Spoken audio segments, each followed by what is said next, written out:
మీకు దర్శకుడు 'తేజ' గారికి ఏంటి గొడవ? మొదట్లో ఏవో విభేదాలున్నాయని, ఇప్పుడు కొంచెం సర్దుకున్నారని విన్నాను. ఏంటి అసలు విభేదాలు ఎందుకొచ్చాయి? యాక్చువల్‌గా ఈ భేదాలు ఏమి లేవండి. ఇద్దరం కలిసి సినిమాలు తీసాము. ఓకే. 2, 3 ఓకే. 'జయం', 'నిజం' ఇయన్నీ. ఓకే. తీసినప్పుడు కొంచెం తర్వాత సినిమాలు కొంచెం లాస్ వచ్చింది. హుహు. 'కేక' ఇది తీసినప్పుడు. జనరల్‌గా డైరెక్టర్ అంటే కెప్టెన్ ఆఫ్ ద షిప్ కదా! కెప్టెన్ ఆఫ్ ద షిప్‌కి ఏందంటే నేనేమంటానంటే మొట్టమొదటిసారిగా అతను కొంచెం 10 మంది యొక్క అభిప్రాయాలు తీసుకునేవాడు. We are also experienced in 40 years కదా! సినిమాల్లో మాకు అంత తెలిసిన వస్తుంది కదా! తీసుకునేవాడు. తర్వాత రోజుల్లో అతను తీసుకోవడం మానేశాడు. ఓకే. ఇప్పుడు అటువంటి పరిస్థితుల్లో అదే ఇంటర్నల్ క్లాష్ మనం చెప్తుంటే వినకపోతే మనం ఎందుకు ఉండాలా? ఇప్పుడు ఓకే, ఏదో ఓకే, నష్టం ఓకే. వచ్చిందంటే ఆయనేమో ఇంట్లో పడుకుంటాడు రాత్రిపూట. ఎట్లా గట్ట సినిమా బొమ్మ పడాలా? మన జీవితం వేస్ట్ అయిపోద్ది. ఏదో రకంగా స్క్రీన్ మీద బొమ్మ పడాలి కదా! రేపు రిలీజ్ అంటాం అనుకోండి. ₹1,00,00,000 కావాలనుకోండి అర్జెంటుగా. ₹1,00,00,000 కావాలి లాస్‌లో ఉందని అనుకోండి. ఇంటికి కాబట్టి ఏంటంటే ఇవన్నీ ఎందుకు ఈ సినిమాలు ఎందుకు తీయాలా? ఎందుకు ఈ సినిమాలు తీయడం ఎందుకు? వాన్ని పెట్టి ఇన్ని పెట్టి తీయడం ఎందుకు? అనే దానిపైన నాకు ఆయన క్లాస్ వచ్చి నేను వెళ్ళిపోయాను చెప్పకుండానే. ఓహ్! చెప్పకుండానే వెళ్ళిపోయాను. తర్వాత మళ్ళా జాయిన్ అయ్యాను. మళ్ళా జాయిన్ అంటే ఇప్పుడు జాయిన్ అయ్యం లేదు, ఫ్రెండ్షిప్పే. ఓకే. ఇప్పుడు మళ్ళా సినిమా తీద్దాము అని మొన్న చెప్పాడు. హుహు. తీద్దాము అని చెప్పాను నేను కూడా. అయితే నేనేమంటానంటే నువ్వు తీసావు, హిట్ సినిమాలు తీసావు, నువ్వు చిత్రం తీసావు, ఒక ట్రెండ్ సెట్టర్ అయ్యావు. అదేవిధంగా నువ్వు నేను తీసావు. ఒక ఆర్సి సినిమా ఒకటి ఫ్యామిలీ సర్కస్ తీసావు, అది ఫ్లాప్ అయింది. అదేవిధంగా 'జయం' తీసావు, 'నిజం' తీసావు. ఆల్ ఎమోషన్స్ని టచ్ చేసావు. టచ్ చేసినప్పుడు నీకు ఉన్న ఆడియన్స్ ఏమి నీ వద్ద నుంచి కోరుకుంటున్నారో ఆ టైప్ సినిమాలు అయితేనే కొంచెం నిన్ను అంగీకరిస్తారు.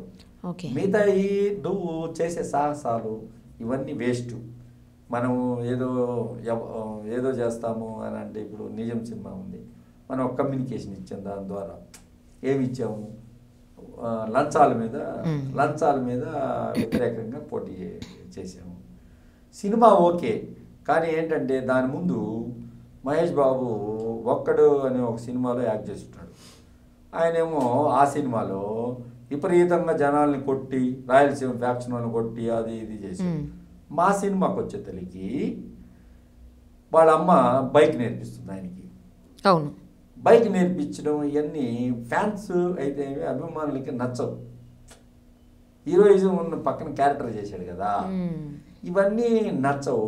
నాకు ఆ రోజు కొంచెం డౌట్ ఉంది, ఇది రాంగ్ షేడ్లో వెళ్ళిపోతుంది. అదే కొత్త కుర్రాడు అనుకుంటా అది హిట్ అయిపోయేది. ఓకే. ఓకే. కొత్తోడి మీద అది ఉండదు, ఆ ఫీల్ ఉండదు అనమాట. కొత్తోడి మీద ఈడేం చేస్తాడు ఏంది అనేది ఉండదు కదా. మరి మీరు అనలేదా 'తేజ' గారు? ఎవరు అంటే అదే కదా, వినని కారణంగానే. ఓకే. ఓకే. మనం విననప్పుడు మనం ఉండడం కరెక్ట్ కాదు కదా. ఎక్కువగా ఫెయిల్యూర్స్ వచ్చేది కొంచెం ఏమవుతుందని చెప్పమంటారా, మనిషి స్టెబిలిటీ పోగొట్టుకుంటాడు. మళ్ళా ఫెయిల్యూర్స్ తీస్తానే ఉంటాడు ఎమోషనల్లో. వీళ్ళకి ఒకటండి, వీళ్ళ అంటే ఎట్లా అంటే చెప్పమంటారా, ఇప్పుడు రామ్ గోపాల్ వర్మ ఉన్నాడు, ఎన్ని ఫ్లాపులు తీసినా సినిమాలు తీస్తూనే ఉంటాడు. అవును. అదేంటంటే అది ఒక దేవుడిచ్చిన వరం అని చెప్పవచ్చు వీళ్ళకి. ఎలాగంటే ఇదన్నా ఆడుతుందేమో అని ఎవడో బకరాగాడు దొరికిపోతాడు.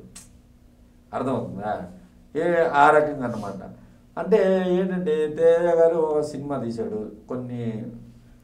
అతను తీసిన సినిమా 'జయం' మీకు తెలుసు కదా, సంవత్సరం రోజులు ఆడింది.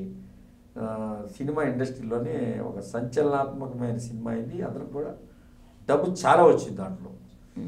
వచ్చింది. రెండో సినిమాకి వచ్చేతలకి మనకి టేబుల్ ప్రాఫిట్ రావాల్సిన సినిమా కాస్త ఈక్వల్ లెవెల్కి అయింది.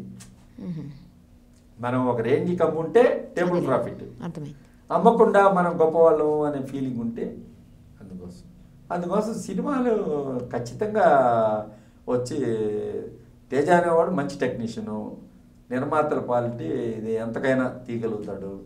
ఇక్కడ ఈ చిన్న రూముల సినిమా తీయాలన్నా తీయగల కెపాసిటీ ఉన్న వ్యక్తి. అలాగే ఉండాలి, 10 మందికి మంచి చేయాలి, నేనే రాజు నేనే మంత్రి అని సినిమా తీసాడు. మళ్ళీ గుడ్ పీరియడ్ స్టార్ట్ అయిందేమో అని ఒక ఉద్దేశం నాకు.